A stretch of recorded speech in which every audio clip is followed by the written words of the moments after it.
আল্লাহর নবী যখন হযরত খাদিজাকে দাওয়াত দিলেন, আমি আল্লাহর নবী, আমার উপর ঈমান আনো, আর এক অদেখা আল্লাহর উপর ঈমান আনো, যিনি তোমারে আমারে সৃষ্টি করেছেন তার উপর ঈমান আনো। হযরত খাদিজা এক মুহূর্ত দেরি করেন নাই, সঙ্গে সঙ্গে উচ্চারণ করেছেন লা ইলাহা ইল্লাল্লাহু মুহাম্মাদুর রাসূলুল্লাহ।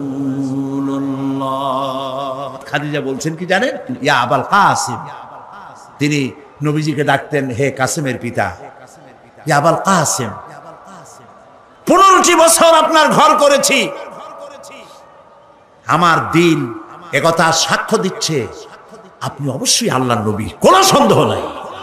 আপনার ভিতরে 15 বছর আমি যে আচরণ দেখেছি, সাধারণ মানুষের এই আচরণ হতে পারে না, অবশ্যই আপনি আল্লাহর নবী। সুবহানাল্লাহ।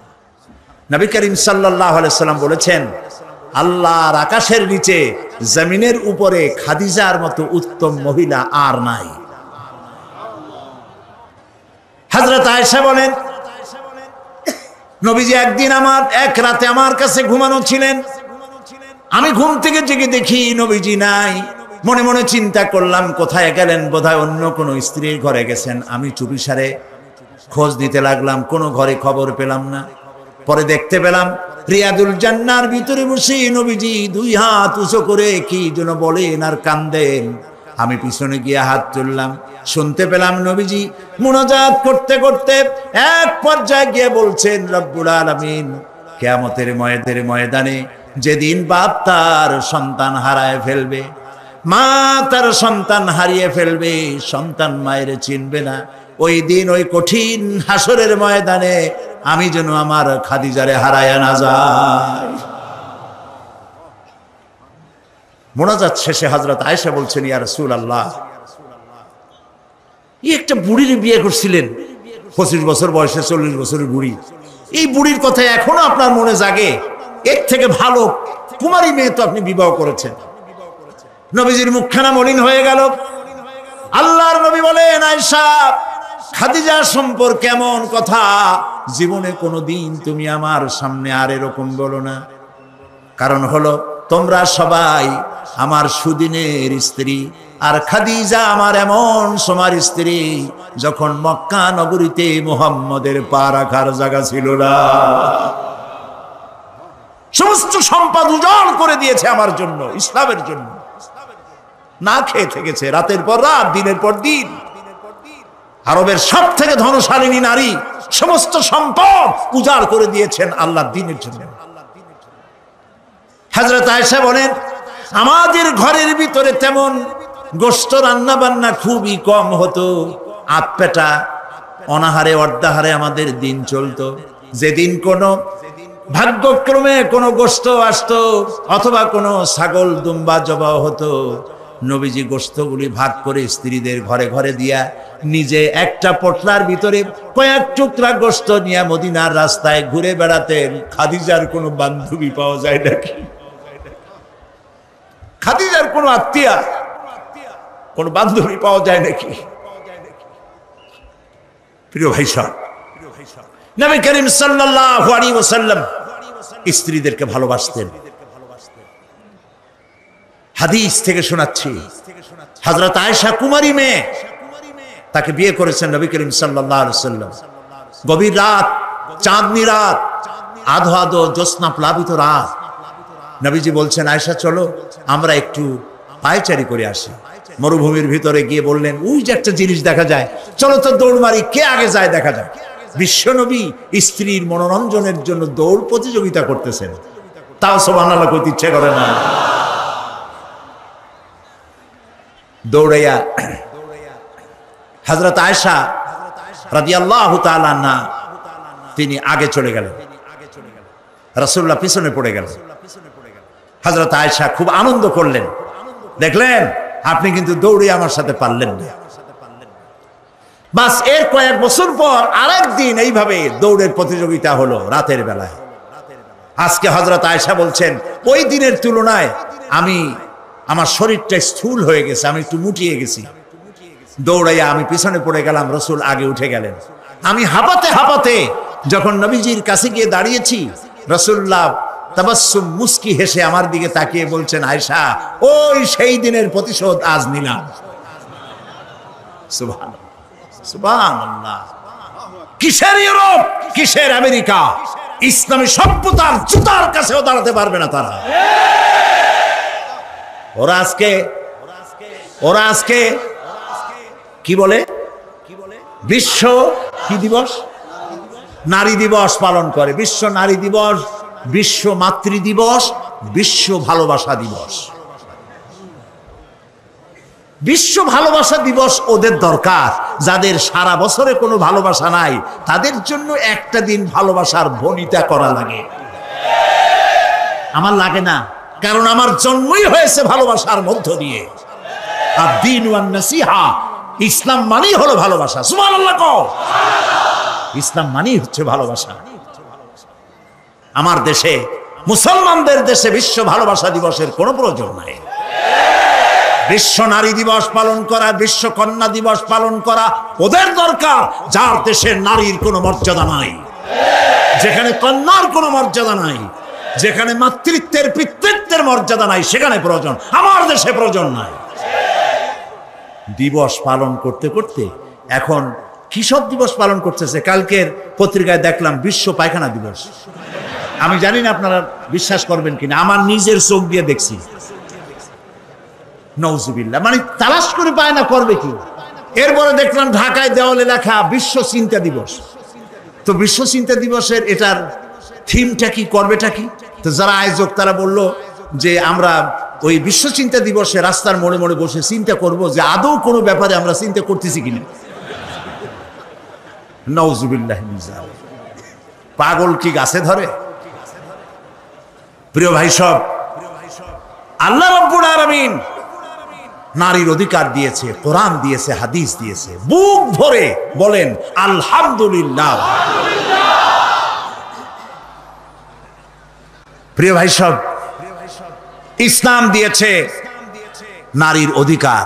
রাসূলুল্লাহ বলছেন আদ-দুনিয়া কুল্লুহা মাতাউন ওয়া খায়রুল মাতাঈদ দুনিয়া ইমরাতুস সালিহা। এই পৃথিবীর সব কিছু হলো সম্পদ, তার মধ্যে শ্রেষ্ঠ সম্পদ হচ্ছে সালেহা, নেককারিনী, সতীসাধ্যী নারী। আলহামদুলিল্লাহ বলে। আল্লাহর নবী বলেন আমার কাছে তিনটি জিনিস প্রিয়, নামাজ আমার কাছে প্রিয়, সুগন্ধ আমার কাছে প্রিয়, আর স্ত্রী আমার কাছে প্রিয়। সুবহানাল্লাহ, এই তিনটি জিনিস আমার কাছে প্রিয়। আপনার স্ত্রীকে আপনি তো এই জন্য তাকে সম্মান করবেন, ভালোবাসবেন, অনেক কারণ আছে। একটা কারণ তো এই, যেই রাস্তা দিয়ে আপনি জাহান্নামে যেতেন, সেই রাস্তায় আপনার স্ত্রী প্রহরীর মতো রাত দিন দাঁড়িয়ে আছে, সেখানে ব্যাখ্যা দেওয়ার কোনো প্রয়োজন নেই। সুতরাং আপনার স্ত্রীকে আপনি ভালোবাসবেন এবং তাকে আপনি সম্মান দিবেন। ইসলাম নারীকে অর্থনৈতিক অধিকার দিয়েছে, বলেছে ফাতুহুন্না উজুরাহুন্না ফরিদা, ফরজ রূপী দায়িত্ব হিসাবে মহারানার টাকা আদায় করে দাও। এখন মহারানার টাকা আদায় করা হয় না, এখন বিবাহ মজলিসগুলিতে বলা হয় মহারানা কত? মহারানা হচ্ছে 21,21,101 টাকা, 11,11,101 টাকা। একটা 1 টাকা থাকা লাগবে। কোথায় পাইছেন এটা? একটা 1 টাকা থাকা লাগবে। আর এই যে মহারানা বাঁধা হয়, এই মহারানার টাকা আদায় করা অধিকাংশ ক্ষেত্রে আদায় করা হয় না। কথা ঠিক কিনা? কথা ঠিক কিনা? বরং উল্টা মহারানা আদায় করে নেয়। কারণ বলেন পাত্রপক্ষ। পাত্রপক্ষ মহারানা আদায় করে নেওয়ার সময় আদায় করার জন্য ঘটক, এগুলোরে কি বলে? ঘটক। কোন কোন এলাকায় এদেরকে উচ্চনাক বলা হয়। এদের কাজ হলো পরস্পরের মধ্যে বিবাহ দিতে গিয়ে মিথ্যা কথা বলা, উচ্চনাক। তো এরা বলে যে অমুকের ছেলে অমুকের মেয়ের বিবাহ হবে, ছেলেকে দিতে হবে কি? ছেলেকে দিতে হবে ল্যান্ড ক্রুইজার, ছেলেকে দিতে হবে গুলশানে বাড়ি, 10 লক্ষ টাকা ক্যাশ, মঙ্গল গ্রহে অফিস। বলে ছেলে লেখাপড়া জানে কি? কই কলেজের বারান্দা দিয়ে কয়েকদিন ঘুরে টুরে আসছে, গলায় সোনার সেন্টেনও আছে, মাথায় ভাল্লুকের মতো চুলও আছে। এরপরে এইভাবে করে এক অপাত্রে মেয়েদেরকে দেওয়ার ব্যবস্থা হয় টাকা পয়সার বিনিময়। মহারানাটা ওরা নিয়ে গেল। বিবাহে যদি উপহার দেয় শ্বশুর পক্ষ, পাত্র কি বলে কন্যা পক্ষ, পাত্র পক্ষকে যদি সোনা দেয়, দানা দেয়, টাকা দেয়, সব জায়েজ আছে, সুন্নত। কিন্তু চাইয়া নেওয়া যাবে না। দাবি করে নেওয়া, ডিমান্ড করে নেওয়ার নামই হলো যৌতুক। এটার নাম কি? চট্টগ্রামে কি বলে?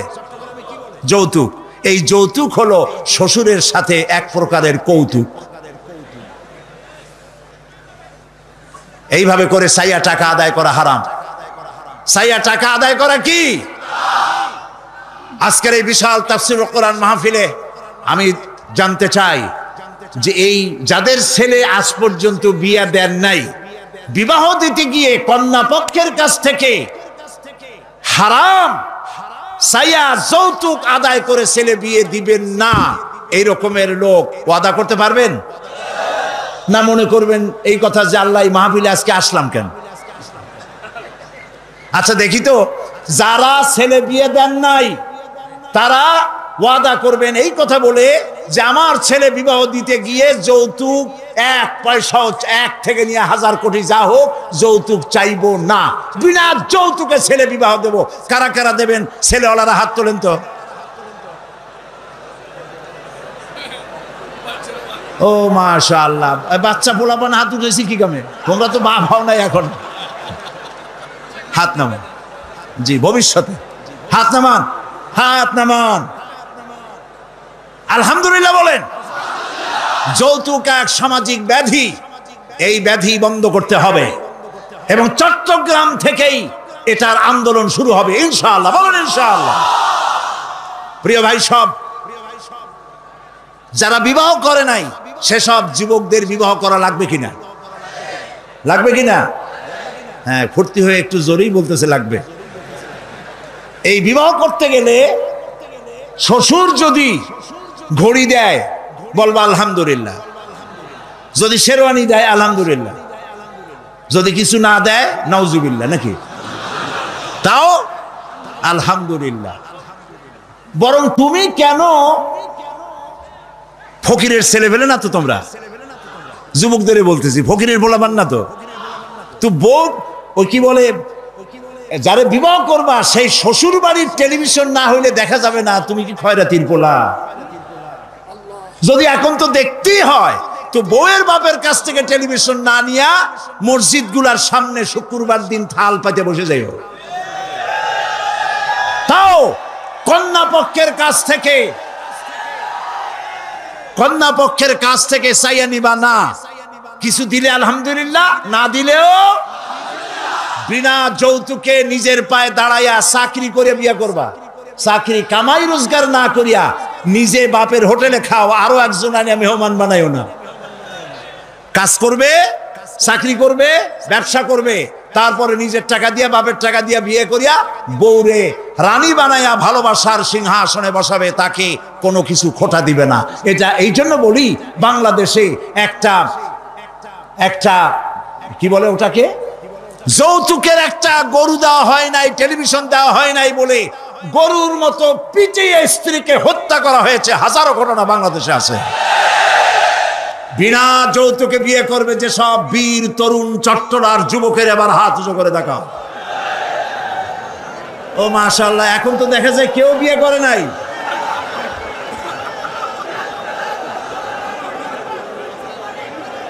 আচ্ছা হাত নামান, হাত নামান, আলহামদুলিল্লাহ বলেন, হাত নামান। এই যে ভাই, আমি কিন্তু বুঝতে পারি দাঁড়াইছেন কেন, কোমর ব্যথা করতেছে বোধহয়। বসেন, কোমর ব্যথা আল্লাহ ভালো বানাই দেবেন, জোরে কোন আমিন। আরে ভাই বসতে বলছি, বসেন। কোমর ব্যথা হলে তো আমারও করবে, আমি তো বসা। বসেন, সবাই বসেন। প্রিয় ভাই সব, তাহলে একটি বড় রকমের অপরাধ থেকে চট্টগ্রামকে মুক্ত করার জন্য আন্দোলন শুরু করা হলো। বলেন আলহামদুলিল্লাহ। প্রিয় ভাই সব, আল্লাহ তাআলা এই নারী যখন বিবাহ হলো, আল্লাহ তাআলা তাকে অধিকার দিলেন, শিক্ষার অধিকার, লেখাপড়ার অধিকার, পড়ার অধিকার, সব অধিকার দিলেন। এরপরে দিলেন তাকে মা বানায় দিলেন। কদিন পরে কি হয়ে গেল? মা হয়ে গেল। সুবহানাল্লাহ। এখন কিন্তু ইজ্জত আরো বাড়লো। মা হওয়ার পর ইজ্জত কি হইল? আরো বেড়ে গেল। আল্লাহর নবীর কাছে প্রশ্ন করা হয়েছে। এক সাহাবী এসে বলছেন, সালা রাজুলুন ইয়া রাসূলুল্লাহ মান আহাক্কুন নাস বিহুসনি সাহাবাতি ক্বালা উম্মুক ক্বালা সুম্মা মান ক্বালা উম্মুক ক্বালা সুম্মা মান ক্বালা উম্মুক ক্বালা সুম্মা মান ক্বালা আবুক। সুবহানাল্লাহ। একজন এসে নবীজির কাছে প্রশ্ন করলেন, ইয়া রাসূলুল্লাহ, মানুষের ভিতরে আমি কার যত্ন করব, কার খেদমত করব, কার সাথে ভালো ব্যবহার করব, আমার কাছে সব থেকে ভালো ব্যবহার কে পেতে পারে? নবীজি বললেন, তোমার মা। সাহাবী প্রশ্ন করলেন, তারপরে কে? রাসূলুল্লাহ বললেন, তোমার মা। তারপরে কে? তোমার মা। তারপরে কে? তোমার পিতা। পিতার চাইতে মায়ের মর্যাদা আল্লাহ পাক কয় গুণ বাড়ালেন? সবাই বলেন কয় গুণ? 3 গুণ আল্লাহ বাড়ায় দিলেন। আল্লাহ রাব্বুল আলামিন কোরআনে কারীমের ভিতরে বলেছেন, ওয়াকাদা রাব্বুকা আল্লা তা'বুদু ইল্লা ইয়াহু ওয়া বিল ওয়ালিদাইনি ইহসানা। তোমার রবের পক্ষ থেকে চূড়ান্ত ফয়সালা হয়েছে যে আল্লাহর ইবাদত করার পর মা বাপের ইহসান করবে। সুবহানাল্লাহ। আর আমার দেশের লোকেরা কি বলে, কি করে? লক্ষ্য করতেছেন আপনারা? আল্লাহ বলেন কি আর বান্দারা করে কি? আল্লাহ বলছেন মা বাবার খেদমত করো। আমার ইবাদতের পরে আল্লাহর পরেই স্থান কার? চিল্লায় বলেন। আমাদের লোকেরা বোঝে না, না বুঝা চলে যায় ভালো কোনো খাবার, ভালো কোনো ফল কোনো হযরত, কোনো পীর সাহেবের দরবারে নিয়ে হাজির করলে, হ্যাঁ দেন, পীর সাহেবকে হাদিয়া দিবেন, দেন, কিন্তু আগে দিবেন মায়েরে। আপনার কাছে, সন্তানের কাছে সব থেকে বড় পীর হচ্ছে মা। বলেন সব থেকে বড় পীর কে? মা আর বাবা। মা আর এই দুজন হচ্ছে আপনার কাছে সব থেকে বড় পীর। পীর সাহেবের দোয়া কবুল হবে কি হবে না? আলেম সাহেবের দোয়া কবুল হবে কি হবে না? সন্দেহ আছে। 50-50। দোয়া কবুল হইলেও হইতে পারে, না হইলেও না হইতে পারে।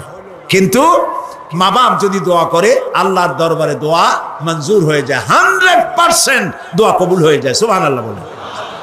প্রিয় ভাই সব,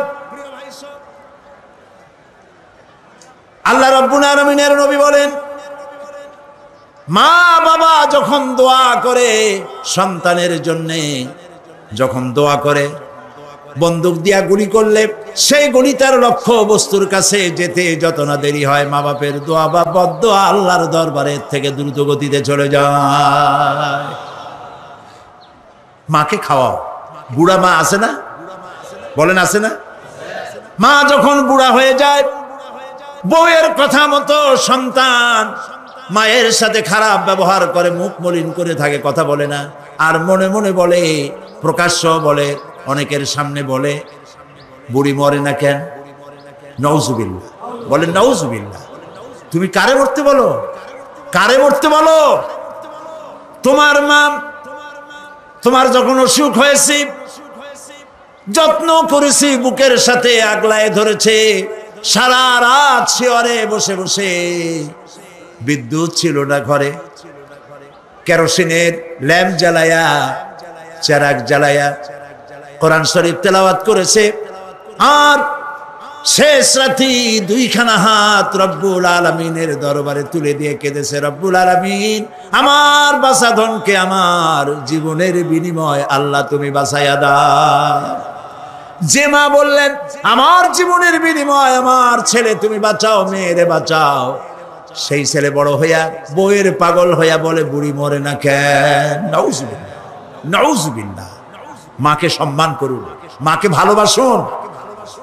আল্লাহ রাব্বুল আলামিন বলেন, ওয়াওয়াসাইনাল ইনসানা বিওয়ালিদাইহি ইহসানা হামালাতুহু উম্মুহু কুরহা ووضعته كرها وحمله وفصاله 30 شهرا। আমি সমগ্র মানব গোষ্ঠীকে উপদেশ দিচ্ছি, তোমরা তোমাদের ওসিয়ত করছি, তোমরা তোমাদের মা বাপকে সম্মান করো। তোমার মা তোমাকে গর্ভধারণ করেছে অত্যন্ত কষ্টের সাথে, ডেলিভারি করেছে অত্যন্ত কষ্টের সাথে, আর 30টা মাস বুকের দুধ দিয়ে তোমারে মানুষ করছে। সুবহানাল্লাহ, সুবহানাল্লাহ। প্রিয় ভাই সব, মা বাপ যদি হাত তোলে, চোখ দিয়া পানি পড়ে, দোয়া কবুল হয়ে যাবে। সুবহানাল্লাহ।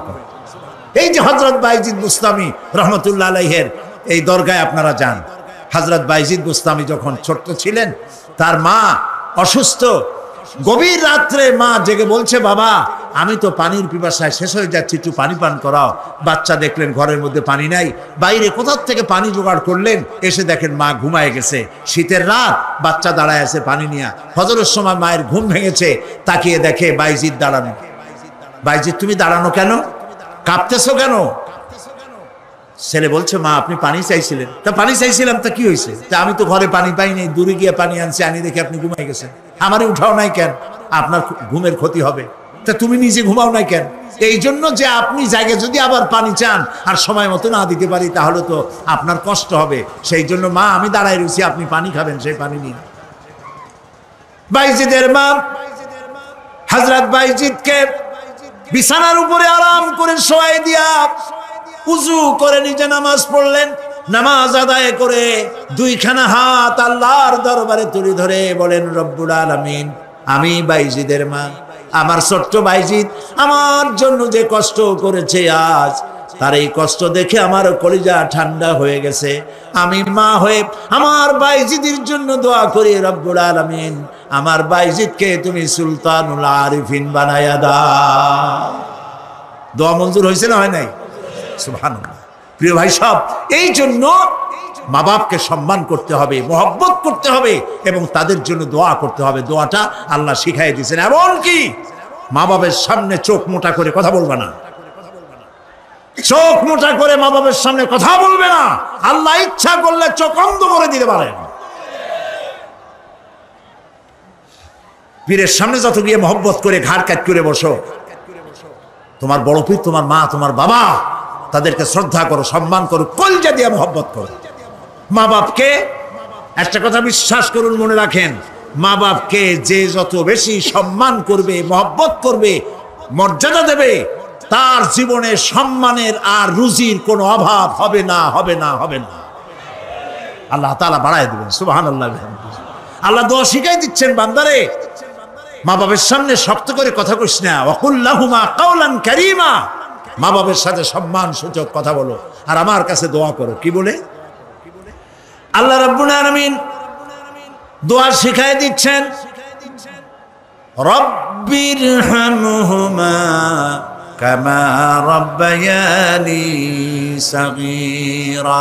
সবাই পড়েন, রব্বিরহামহুমা কামা রাব্বায়ানি সাগীরা।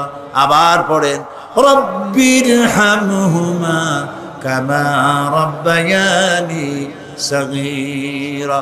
আল্লাহ তাআলা শিখাই দিলেন, বান্দারে দোয়া কর, আয় আমার রব, আমার মা বাপ আমাকে যেমন ছোটবেলায় স্নেহের করে লালন পালন করেছে, মাবুদ গো তুমি আমার মা বাপকে সেইভাবে তোমার রহমতের করে লালন পালন করো। আল্লাহ দোয়া শিখাই দিচ্ছেন। এই দোয়া প্রত্যেক নামাজের পর আপনারা পড়বেন। মনে থাকবে ভাই? জোরে বলেন, মনে থাকবে? আল্লাহ যেন আমাদেরকে মনে রাখান, আমরা বলি আমিন। প্রিয় ভাই সব, মা হিসাবে আল্লাহ তাআলা এই মর্যাদা বৃদ্ধি করে দিলেন। নারীর 3টা স্তর বললাম, কন্যা, বধূ, মাতা। 3 স্তরে ইসলাম যে মর্যাদা দিয়েছে, এর থেকে বেশি মর্যাদা পৃথিবীতে কেউ দিতে পারে নাই। এখন এই নারীদেরকে যাদের এত মর্যাদা আল্লাহ দিলেন, মর্যাদা তো এত বাড়াই দিলেন, সন্তানের জান্নাত মায়ের পায়ের তলে ঢুকাই দিলেন। সুবহানাল্লাহ বলেন, সুবহানাল্লাহ বলবেন না? মেয়ে লোকের মায়ের পায়ের তলে তার সন্তানের বেহেশত আল্লাহ ঢুকাই দিলেন। সম্মান করো, মর্যাদা করো। যারা মা বাবার সাথে বেয়াদবি করছো, আজকের রাতে মায়ের কাছে গিয়ে, বাপের কাছে গিয়ে পাও দুটো জড়ায় ধরো আর বলো, আব্বা আম্মা আমি তো ভুল করছি, বেয়াদবি করছি, বুঝি নাই, আল্লাহর রাস্তায় আমারে মাফ করে দেন। মাফ করে দেবে না? দিবে। মা বাবার চাইতে সন্তানের জন্য কল্যাণকামী কে আছে? বউর কথা মতো খবরদার কখনো মা বাবার সাথে নাফরমানি করবেন না। মনে থাকবে? মনে থাকবে? আল্লাহ তাআলা মনে রাখার তৌফিক দিক, আমরা বলি আমিন। প্রিয় ভাই সব, এই নারীকে সম্মান দিয়ে আল্লাহ তাআলা বলেছেন নারীরা যেন পর্দায় থাকে। কুল লিল মুমিনাতি ইয়াগুদুদনা মিন আবসারিহিন, মেয়ে লোকদেরকে বলা হয়েছে মুমিনা নারী তোমরা তোমাদের চক্ষুকে পর পুরুষ থেকে নিম্নগামী করে রাখো। ওয়াহফাজনা ফুরুজাহুন্না, আর তোমাদের যৌনাঙ্গ সমূহ এগুলিকে তোমরা হেফাজতে রাখো, এগুলি লজ্জাস্থান সমূহ হেফাজতে রাখো, যা মানুষকে দেখিও না। ওয়াকারনা ফি বুয়ুতিকুন্না ওয়ালা তাবাররাজনা তাবাররুজাল জাহিলিয়াতিল উলা, আর তোমরা তোমাদের ঘরের মধ্যে থাকো ওই জাহিলিয়াতের যুগে যে ধরনের সাজসজ্জা করে রাস্তায় বেরোতো, ঠাক ঠমক করতো, রূপচর্চা করতো মানুষের সামনে, পরপুরুষের সামনে, জাহিলি যুগের মতো তোমরা বেরিও না। কে বলতেছেন? আল্লাহ বলতেছেন, আল্লাহ পাক বলছেন ওয়াকারনা ফি বুয়ুতিকুন্না, ঘরের মধ্যে থাকো। এই ঘরের মধ্যে থাকার অর্থ কিন্তু এই নয় যে ঘরের মধ্যে পড়ে থাকো, লেখাপড়া করো না, চাকরি বাকরি করো না, এটা কিন্তু নয়। বরং নবী করিম সাল্লাল্লাহু আলাইহি ওয়াসাল্লাম মহিলা সাহাবীরা ব্যবসা করেছেন। কেউ আতরের ব্যবসা করেছেন, কেউ ফলের ব্যবসা করেছেন, কেউ খেজুরের ব্যবসা করেছেন, এবং এই মহিলারা নার্সের দায়িত্ব পালন করেছেন। যুদ্ধাহত সৈন্যদেরকে নার্সিং করেছেন, যুদ্ধের ময়দানেও তারা কাজ করেছেন। কাজী ঘরের মধ্যে থাকো, তার অর্থ হলো ঘরের মধ্যে যে পরিবেশটা থাকে পর্দার পরিবেশ, যখন বাইরে যাবে তখনও এই পর্দার পরিবেশটা নিয়ে যাবে। যখন বাইরে যাবে বোরখাটা পরে যাইও, বোরখাটা পরলে ওইটা একটা ঘরের মতো, বোরখার দরজাও আছে, জানালাও আছে, আছে না? যেখানে সুযোগ আছে জানলা খুলে দেন, মুখের কাপড়টা উঠাইয়া দেখেন যেখানে সুযোগ আছে, আর যেখানে সুযোগ নাই জানলা বন্ধ করে দেন, ঠিক না? এই বোরখা পরতে বলা হয়েছে, বোরখা পরে চলবেন। এই বোরখাটা একটা নিয়ামত। বাংলাদেশ নিয়ে কথা বলি, এই বাংলাদেশে আজ পর্যন্ত যত নারীর মুখে অ্যাসিড পড়েছে, একটা দৃষ্টান্ত চাই। আপনারা বলেন আমাকে যে বোরখা পরা একটা মেয়ে লোকের মুখে অ্যাসিড পড়েছে, প্রমাণ দেন। পারবেন প্রমাণ দিতে? পারবেন? কেন পারবেন না বলেন? কারণটা কি? কারণ হলো এই, মেয়ে লোকটা যখন বোরখা পরলো সে আল্লাহর হুকুম পালন করলো। কার হুকুম পালন করেছে? আর তখন আল্লাহর দায়িত্ব হয়েছে নারীর সতীত্বের এবং তার শরীরের হেফাজতের দায়িত্ব নেওয়া। এই জন্য বোরখা পরা নারীর মুখে অ্যাসিড পড়ে না। মা বোনেরা যারা আজকে রাস্তায় বসে, প্যান্ডেলে বসে, বিভিন্ন জায়গায় বসে, বাড়িতে বসে আমার কথা শুনছেন, আমি মা বোনদেরকে বিনীতভাবে আরজ করি, যখন আপনি বোরখা ছেড়ে, যে সব মেয়েরা রূপচর্চা করে চুল পিছনে ছেড়ে দিয়ে লিপস্টিক লাগায়া রূপচর্চা করে যখন কোনো দোকানে যায়, তখন দোকানের সেলসম্যান বলে, ভাবি আসেন আসেন, এই শাড়িটা পরলে আপনার দারুণ মানাবে। আরে শয়তান, শাড়ি মরলে মানাবে কিনা তার স্বামী বলবে তুই কেনা। এখন দোকানদার যদি ভাবি বলে তাতে কি মর্যাদা বাড়ে? বাড়ে না। আপনি দেখেন বোরখা পরেন, চাদর পরেন, দোকানে যান, দোকানি বলবে খালাম্মা, চাচিয়াম্মা বসেন বসেন, সম্মান করে বসতে দেবে এবং আপনার সামনে কাপড়গুলি খুলে ধরবে যেটা আপনার প্রয়োজন নেবেন। তাহলে বোরখায় কি সম্মান কমায় না বাড়ায়? কমায় না বাড়ায়? মা বোনেরা বোরখা পরুন, চাদর পরুন। আপনার মেয়ে কলেজ গোয়িং, ইউনিভার্সিটি গোয়িং যেসব বয়সপ্রাপ্ত মেয়ে আছে, আল্লাহ কোরআনে বলেছেন এমন একটা চাদর পরো যেই চাদরটা পরলে পরে মাথাটা, বুকটা, গলাটা ঢাকা হয়ে যায়, এমন একটা চাদর পরো। এই চাদর পরা মুসলমানদের জন্য ফরজ। মুসলমানদের জন্য কি? প্রিয় ভাই সব, নারীর জন্য আল্লাহ পর্দা করেছেন, আর এই পর্দা হলো তাদের জন্য নিয়ামত। সেই নিয়ামত তারা ধারণ করবেন, আল্লাহ তাআলা তাহলে সন্তানগুলো ভালো বানাই দিবেন। কোন আলহামদুলিল্লাহ? বলেন আলহামদুলিল্লাহ। আচ্ছা বলেন, মৃগনাভি কস্তুরী ছাগলের পেটে হয় না হরিণের পেটে হয়? হরিণের পেটে হয়। হরিণ থাকে কোথায়? গাছের মধ্যে, পর্দার আড়ালে। ছাগল থাকে কোথায়? মাঠে ঘাটে, পথে ঘাটে, যেখানে সেখানে।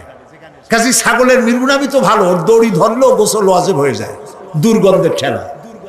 আর জঙ্গলের ভিতরে হরিণ থাকে, মৃগনাভি কস্তুরী আল্লাহ দান করেন, যার সুগন্ধ এখানে নাড়া দিলে সারা মাহফিল বিমোহিত হয়ে যাবে।